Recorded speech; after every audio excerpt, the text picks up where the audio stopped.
I want to thank the Bangalore Literature Festival because of a certain curiosity about the Hindi heartland. And my first question to Ghazala actually is framed around that. Uh, why must someone in Bengaluru or Chennai or Mysore worry about what's happening in the Hindi heartland? What is the Hindi heartland? Thank you, Tanuj. Uh, I think before answering your second part of the question, I'll say why people in Bengaluru or in Chennai or Mysuru read about the Hindi heartland. In the hotel where I am staying, I was going through the menu for food. They had different sections, they had Oriental, and then in the Indian section, everything was from the Hindi heartland. And then they had a third section which said regional cuisine, and in regional cuisine, they had food from Kannada, which is very bad. It should have been included in the Indian cuisine, but they did not. So the larger idea of India, whether we like it or not, the popular idea of India, both within India and outside India, comes from the Hindi heartland.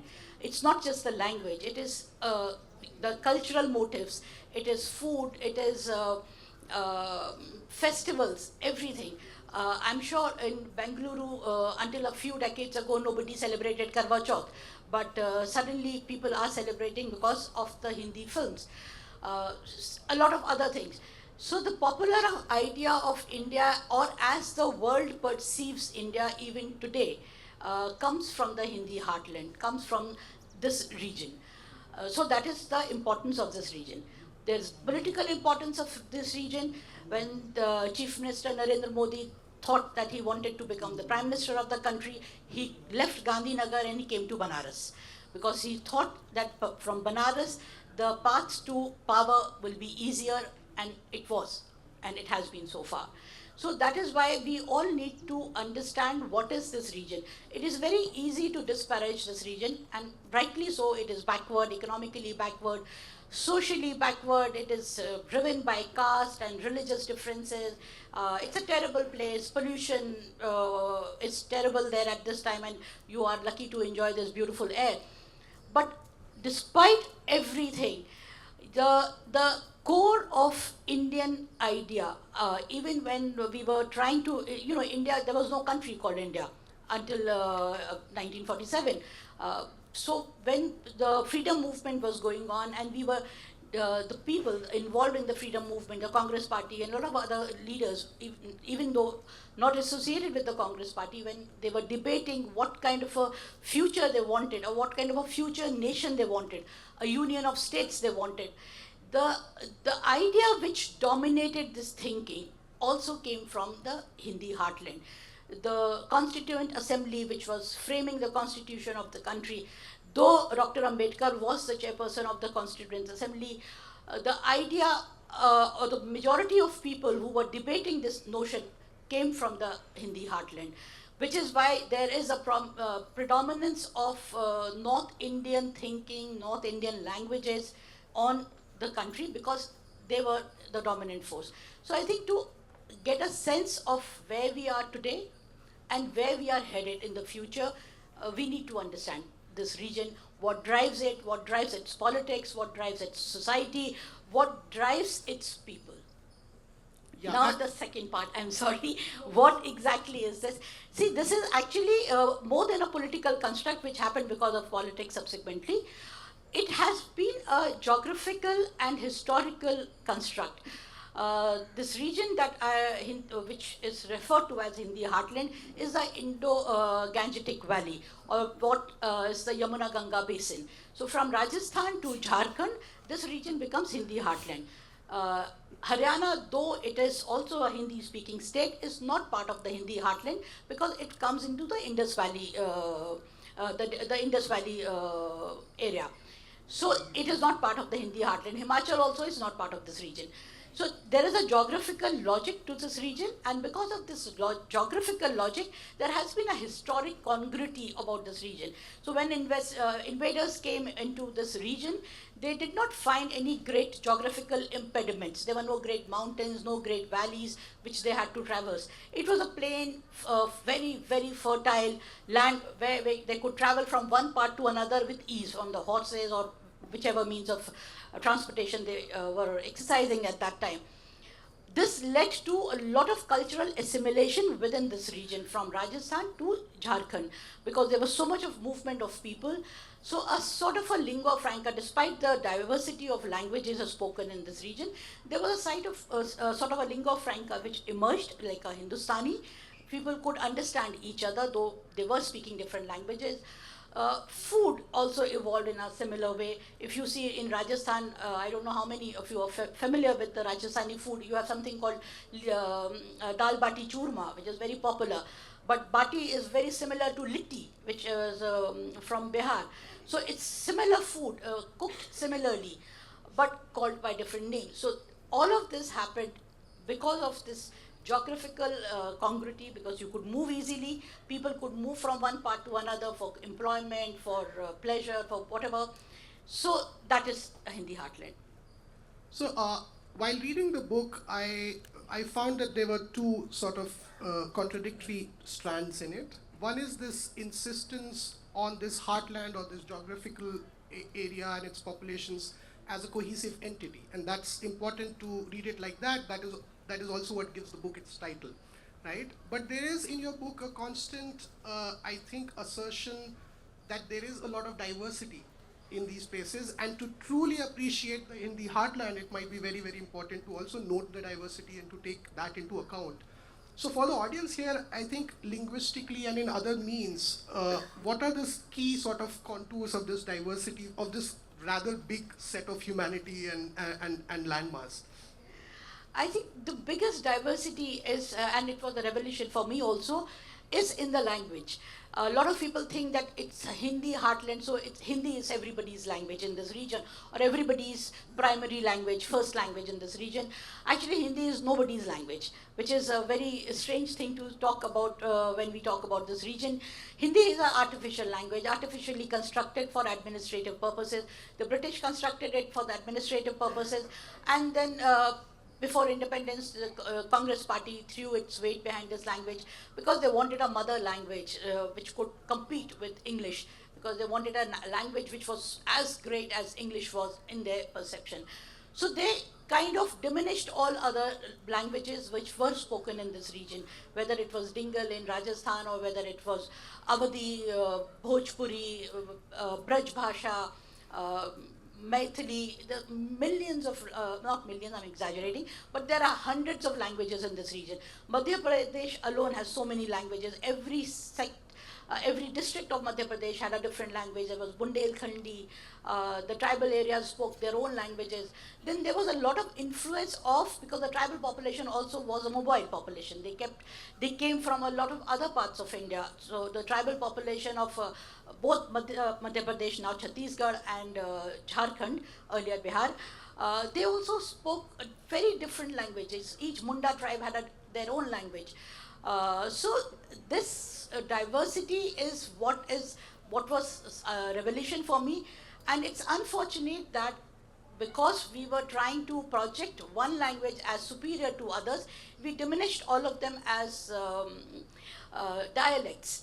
When they are not dialects, they have their own proper grammar. They had, at one point, they had their vocabulary also, but and literature. Yes, absolutely, and literature. And just because they didn't have too much of written literature, because in Indian culture or Indian historical traditions, we did not have a system of writing. Our literature was transmitted orally, just as our religious texts. All our religious texts were transmitted orally. There is a concept of Smriti and Shruti, as we know. So just because these languages did not have a concept of written literature, we diminished them, we reduced them to dialects. And in Hindi, then, because we wanted a creation of a literary written literature, so artificially created stories. The British did that. They started a college in St. Fort Williams in Calcutta, and they said, okay, so let's, this language, Hinduvi, which is what the lingua franca of this region was. They said in this language exists two languages, one for Muslims, one for Hindus. So for Muslims, they said Urdu. So when the literary texts for Urdu, readers, primers were being created, the purpose of that was to help their personnel, their bureaucrats coming into work, coming in, taking their jobs in India, the East India Company's personnel. So they should get them, they should be familiarized with what was the language, what was the laws, what was the culture of this region. So for that purpose, they had hired our Maulvi, they had hired some Pandits to create textbooks. And when this process was on, they realized that the Maulvi, the Muslim guy, was referring a lot to Persian and Arabic texts, was referring a lot to Quranic stories. The Hindu Pandits were referring a lot to Ramayana, Mahabharata. So they suddenly realized that there are two languages, two religions, and let's divide them. So that has been the biggest diversity here. And also, you mentioned this very well in the book, that caste compositions are also very, very different, let's say, between Rajasthan and UP and Bihar, and you trace the history of caste-based violence accordingly. So just very, very quickly, let's say, how is UP caste dynamic different from Bihar caste dynamic, and so on? The violence part of the caste, the worst violence you see when there is resistance. If there is no resistance, there is no violence. So in places like Rajasthan and Madhya Pradesh, because they were princely states, so there was a very strict social hierarchy. So the kings were the Maibab, were the lords of this region. So people would bow down to them, they would walk with, backwards in the presence of the king. They would hold their slippers on their heads when they were in the presence of the king. And this hierarchy was completely internalized by the people in Madhya Pradesh and Rajasthan because of their being princely states, because kings were regarded as, gods of Tar on earth. In UP and Bihar, because of the freedom movement, because these were not princely states, these were parts of the British India, there was a lot of mobilization of the poor people and Dalits, because these are the foot soldiers. Even today, if you see when you want to create a mob, you go to the poorest, they are your mobs. So when the Congress party was doing mass mobilization, or when Gandhi came here and he started his Satyagraha, he started from Bihar. So the mobilization was always amongst the weakest, the poorest, and they were obviously mostly Dalits. So their political empowerment had happened as a consequence of this mobilization, as a consequence of successfully taking on the British challenge. So here, after independence also, when there was caste oppression, there was resistance from the weaker caste. The resistance resulted in violence. So that is why a state like Bihar, you see terrible large-scale massacres, which have not happened in other parts of the Hindi belt, because there was resistance. In UP, despite the resistance, there was not much of violence which happened, primarily because there were land reforms after independence, which did not happen in Bihar. So the lands were given to the weaker sections, the land holdings were reduced. So the power comes from land. So when the Dalits and even the Muslims, they got land. You come from Muzaffarnagar, even the Dalits are landholders there. So in the pockets where they hold land, they are even more powerful than the upper castes. That is the power they wield, which they draw from the land. So the caste violence in UP has been sporadic incidents of personalized violence. Some 2-3 guys got gang up against some people and harassed them or forbid them from entering the temple or not drinking from the same well.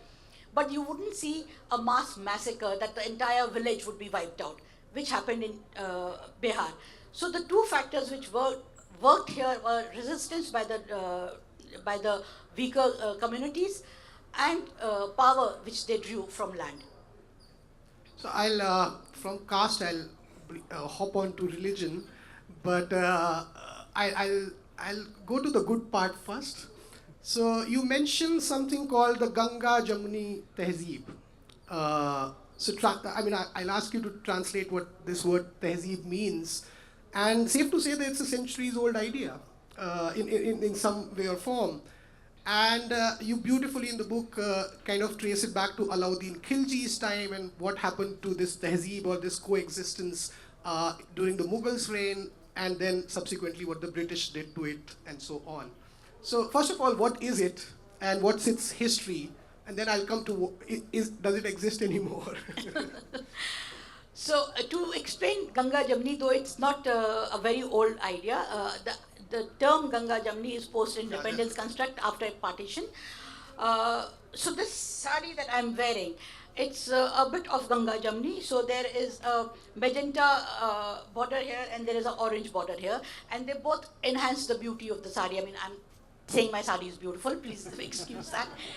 But there are two different colors, there are two different styles which when they come together they kind of enhance the beauty of, or enhance the appearance or the concept of something.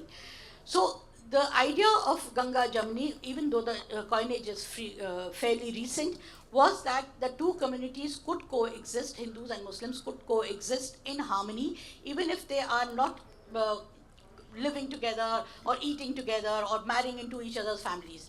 Because they could, if they could coexist in harmony, they would benefit the empire. I mean, there were no nation.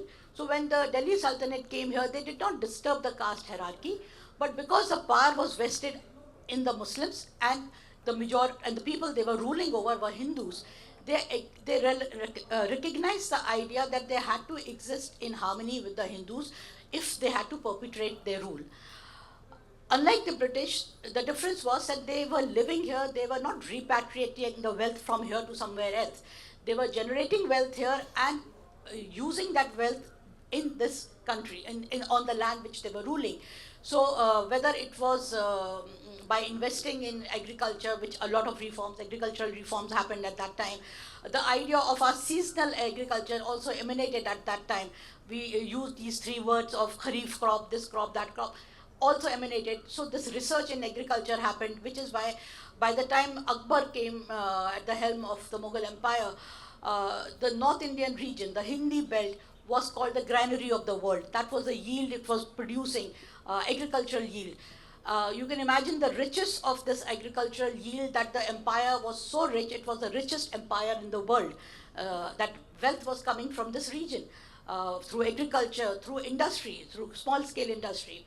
Now, small-scale industry also dictated that the communities stay in harmony, because if the financiers or the owners of industry, let's say the shoe industry or carpet industry, if they were Hindus, upper caste Hindus, then the workforce was Muslim or Dalit.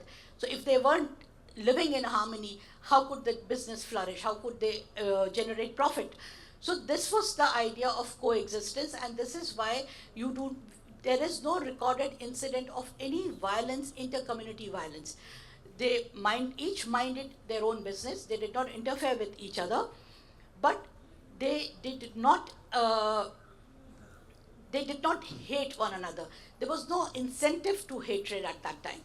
But by the time the British came, they realized, and I think they realized pretty early, after 1857, the experience of 1857. I don't know how many of people of you would remember or would you know that in 1857, the majority, almost 70% of the rebels were Hindus. And the leader of the rebel was a Muslim. I mean, willy-nilly, he did not want to be the leader, but he was made the leader, Bahadur Shah Zafar. And because the leader was a Muslim, a call for jihad against the British was raised in the Fatehpuri Mosque in Delhi. And Hindus also said, yes, we are waging jihad against the British. Because the threat was deen or dharam pe attack. The British were attacking the deen of Muslims and dharma of Hindu. So that was the motivation for the rebellion.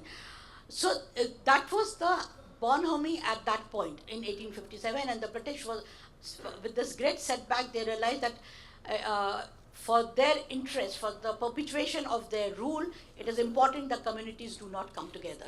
So that is the good and the bad part of it. Yeah. Does it exist now, the Tehzeeb? See, after partition, when there was this huge bloodletting, there's a very conscious effort by the intelligentsia at that point mostly what we now disparage as left-leaning intellectuals. But that was the core of Indian intellectuals at that point. The Nehruvian ideology was also a slightly left-leaning because it was talking about socialism. So it's not really left-leaning, it was talking about equitable society and justice and all that. So they resolved that through literature, through poetry, through filmmaking. They would instill the idea of this harmony, of this centuries of coexistence between Muslims and Hindus, and that is when the phrase of Ganga Jamni came. Now, tehzeeb is a difficult word to translate. Tehzeeb could also mean culture, tehzeeb could also mean respect, it could mean manners. And once they decided that they needed to cultivate this tehzeeb, a new vocabulary was evolved. So, you know, amongst Hindus, you would say namaskar or namaste to somebody when you greet, or Muslims would say assalamu alaikum. But they wanted a non-religious greeting, so adab word was evolved. So this is the kind of this is the tehzeeb which was consciously evolved so that harmony could be restored amongst the communities, so that wounds could heal over a period of time. I've also seen Adab being responded to Ram Ram and Ram Ram being responded Absolutely. to as with an Adab, and Yes. it was all fine. That was before the time of Jai Shri Ram. Yeah. So yeah, Ram Ram came before Jai Shri Ram. So as an example of the brokenness of this tehzeeb, I'm from Muzaffarnagar. I am a Jat by caste, and brokenness of this tehzeeb because 2013 there were riots in Muzaffarnagar, and the Jat community there, peasants and dominant landowners also, but they somehow kind of gotten themselves registered as OBCs, right? And which leads to some advantages in terms of government jobs and educational institutions. You traveled a lot in Muzaffarnagar, particularly to villages, and this was really dear to me because I'm from that part of the country. So how did you see the mechanics there? How are the riots seen by the population in villages? What has been the impact, and how has it changed relations, in some cases permanently? See, the amongst the Jats in Western UP, Muzaffarnagar being part of that, there has always been a tension primarily because of the religious conversion of a large number of Jats to Islam. So there are Muslim Jats and there are Hindu Jats. So because of this, there were always frictions because the Hindu Jats resented the idea that the Jats who converted did it for monetary benefits, and which is true. During Aurangzeb time when on and off jizya would be imposed, so some people converted to escape jizya. So when the BJP was meddling in this region, and it kind of empowered the Hindu Jats and instigated them against the Muslim Jats, and then the riots happened. The problem with another trigger for this was that after the Mandal Commission report was accepted by the VP Singh government, OBCs got a lot of reservations. And Jats who ideally, or you would know, identified themselves as Rajputs, as upper caste, to take advantage of the Mandal Commission reservations, petitioned and pleaded with the government that they should be recognized as OBC, which they were. But the Muslim Jats were not, because the government said that there are no OBCs or no Dalits in Islam. Which is not correct, because other parts of India, especially in South India, but the Muslims are recognized as both OBCs and Dalits. So they get the reservation benefits in this part. But in UP, that was not happening. One, the government was resisting accepting that. Upper caste Muslims were resisting it because they did not want this aspersion to be cast on Islam that, oh, there is a caste system here also. So that was one of the factors which led to the tension, which eventually boiled over as violence. And I think even today, the situation there remains extremely tense because the villages are segregated. There's a Muslim village, there's a Hindu village, and each is fearful of the other. The Muslim Jats a lot of them are no longer agrarian communities. They don't have the land any longer. So they are traders, and because a lot of them have moved to Gulf, so there is Gulf money which they repatriate. So there's economic prosperity amongst the Muslims, which is not there amongst the Hindu Jats because they depend on agriculture largely.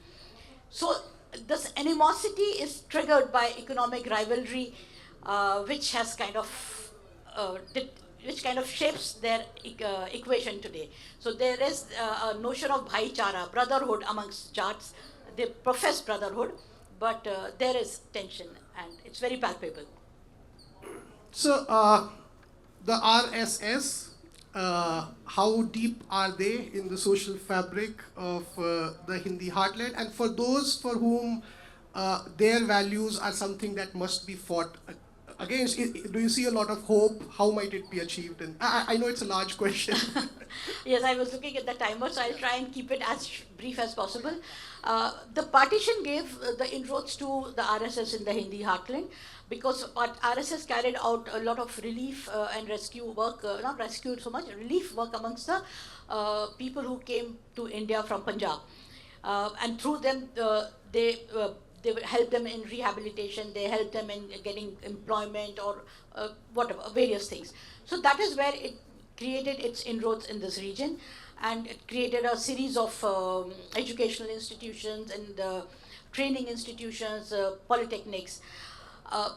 Until the assassination of, even after assassination of Gandhi, actually, the RSS was blacklisted and for a while, but there was a rehabilitation of RSS which happened because a lot of people within the Congress were, to a large extent, happy with the RSS.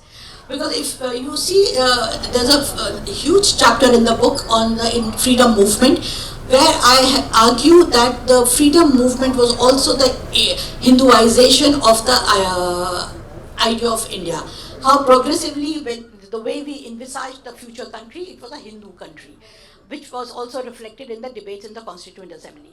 So because of that, there was a natural empathy amongst the Congress leaders also for the RSS. So they allowed RSS a very wide rope to operate. The Congress Chief Minister of Madhya Pradesh invited RSS to counter the English Christian, evangelist, conversions that they were doing, especially in parts of Chhattisgarh. So there is a place called Jashpur in Chhattisgarh, which was the center of this conflict, where you have RSS doing Ghar Vapsi and the Krishna missionaries doing their own Ghar Vapsi, converting tribals into Christians. So I think that has helped the RSS, and unfortunately it is so deeply entrenched that I think unless there is a mass uprising, I don't mean violence, but of thinking against the RSS sort of ideology, there is very little one can do to counter it. So we have a couple of minutes, or actually a little more than a minute. Are there any questions? I think we can. Okay, that's. Is there a question? A quick one? Yeah, please. Hello. This question is related to the Persianization as well as the Anglicization with respect to British Empire as well as the Mughal Empire. So when we compare both, we see that it privileged the elites of their time. So when we again compare both, what do you think the alienation was the worst form? Like, which form was the worst among them? See, the difference between Persianization and Anglicization, now we see Anglicization has helped us. We are talking in English, and English is now the language of communication worldwide. Even countries which did speak English earlier, Russia, China, France, speak English. So it has opened roads to a lot of opportunities for everyone. So I won't say Anglicization has been bad in that sense. But the process of Anglicization, the process of the colonization was bad primarily because of colonialism by itself serves its own interests. It doesn't serve the interests of the people it governs. So in that sense, it has been bad because it changed our idea of ourselves. It made us feel inferior about ourselves. It diminished our sense of self. It rewrote our history to suit their narrative, and we are still victims of that. Buy the book. It's awesome. And thank you so much for having us.